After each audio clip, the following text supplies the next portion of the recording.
महाभारत युद्ध समाप्त होने के बाद पांडवों का स्वर्गमन। श्री कृष्ण से मिलने के लिए तथा भविष्य का कार्यक्रम निश्चित करने के लिए अर्जुन द्वारिकापुरी गए थे। जब उन्हें गए कई महीने व्यतीत हो गए, तब एक दिन धर्मराज युधिष्ठिर को विशेष चिंता हुई। वे भीमसेन से बोले, हे भीमसेन, द्वारिका का समाचार लेकर भाई अर्जुन अभी तक नहीं लौटे, और इधर काल की गति देखो, संपूर्ण भूतों से उत्पात होने लगे। नृत्य अपशगुन होते हैं, आकाश में उल्कापात होने लगे हैं और पृथ्वी में भूकंप आने लगे हैं।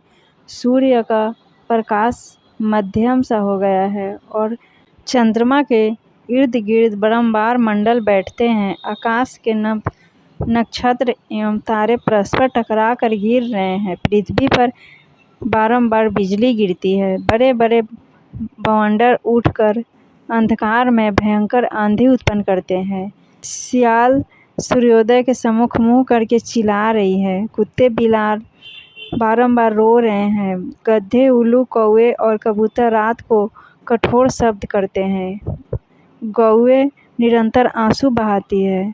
घृत में अग्नि प्रज्वलित करने की शांति नहीं रह गई है। सर्वत्र श्रीहीनता प्रतीत हो रही है। इन सब बातों को देखकर मेरा हृदय धड़क रहा है। न जाने ये अपशकुन किस विपत्ति की सूचना दे रहे हैं।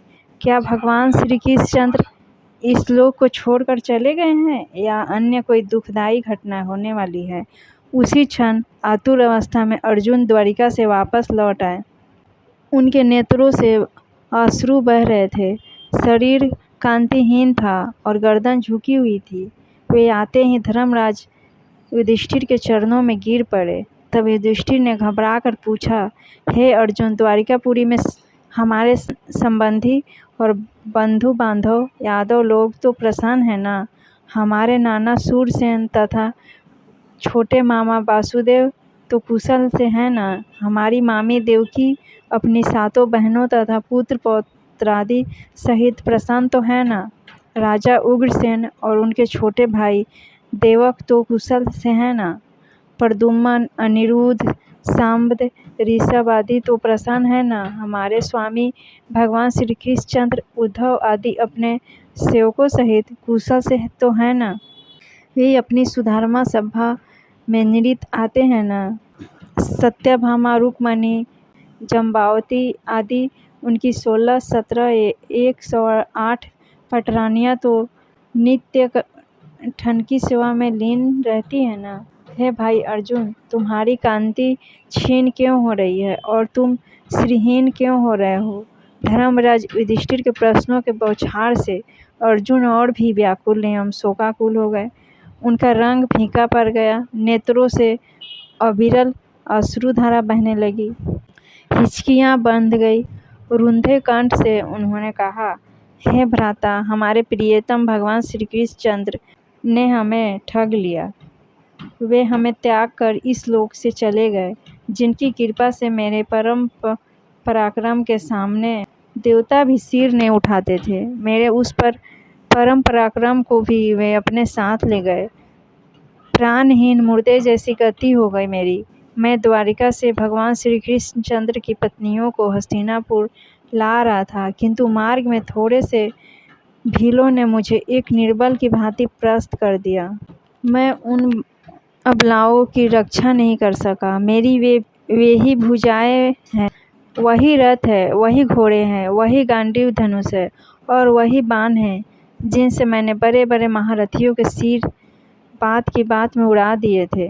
जिस अर्जुन ने कभी अपने जीवन में शत्रुओं से मुँह की नहीं खाई थी, वही अर्जुन आज कायरों की भांति भीलों से पराजित हो गया। उनकी संपूर्ण पत्नियां तथा धन आदि को भील लोग लूट ले गए और मैं निहत्थे की भांति खड़ा देखता रहा। उन भगवान श्री कृष्णचंद्र के बिना मेरी संपूर्ण शक्ति छीन हो गई है। आपने जो द्वारिका में जिन यादवों की कुशल पूछी है, वे समस्त यादव ब्राह्मणों के श्राप से दुर्गति अवस्था को प्राप्त हो गए हैं और वे अति मदिरा पान करके परस्पर एक दूसरे को मारते मारते मृत्यु को प्राप्त हो गए हैं। यह सब उन्हीं भगवान श्री कृष्णचंद्र की लीला है।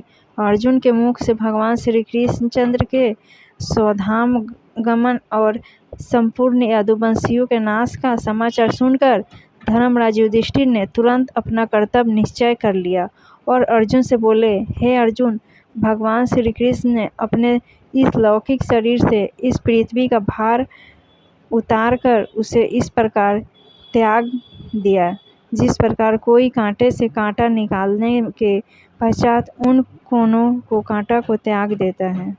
अब घोर कलयुग भी आने वाला है, अतः अब शीघ्र ही हम लोगों को स्वर्गारोहण करना चाहिए।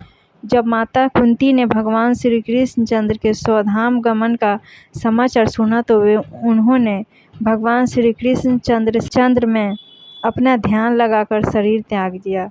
धर्मराज युधिष्ठिर ने अपने पराक्रमी पौत्र परीक्षित को संपूर्ण जम्बू द्वीप का राज देकर हस्तिनापुर में उसका राज अभिषेक किया और सूरसेन देश का राजा बनकर मथुरापुरी में अनिरुद्ध के पुत्र ब्रज का राज तिलक किया। तत्पश्चात परम ज्ञानी युधिष्ठिर ने प्रजापति यज्ञ किया और भगवान श्री कृष्णचंद्र में लीन होकर संन्यास ले लिया। उन्होंने मान अपमान अहंकार तथा मोह को त्याग दिया और मन तथा वाणी को वश में कर लिया। संपूर्ण विश्व उन्हें ब्रह्मा रूप दृष्टिगोचर होने लगा।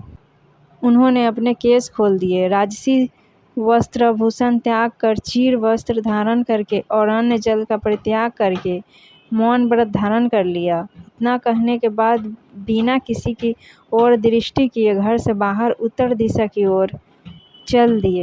राजा संसार की अनित्यता का विचार करके द्रौपदी तथा भाइयों को साथ ले हिमालय की तरफ महाप्रस्थान के पथ पर अग्रसर हुए। उस महापथ में क्रमशः द्रौपदी, सहदेव, नकुल, अर्जुन और भीमसेन एक एक करके गिर पड़े और मरे गए। इससे राजा शोकमग्न हो गए। तदंतर वे इंद्र के द्वारा लाए हुए रथ हो दिव्य रूपधारी भाइयों सहित स्वर्ग को चले गए। वहां उन्होंने दुर्योधन आदि सभी धृतराष्ट्रपुत्रों को देखा।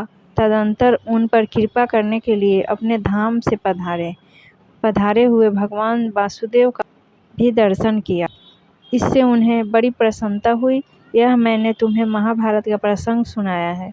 जो इसका पाठ करेगा वह स्वर्ग लोक में सम्मानित होगा। धन्यवाद।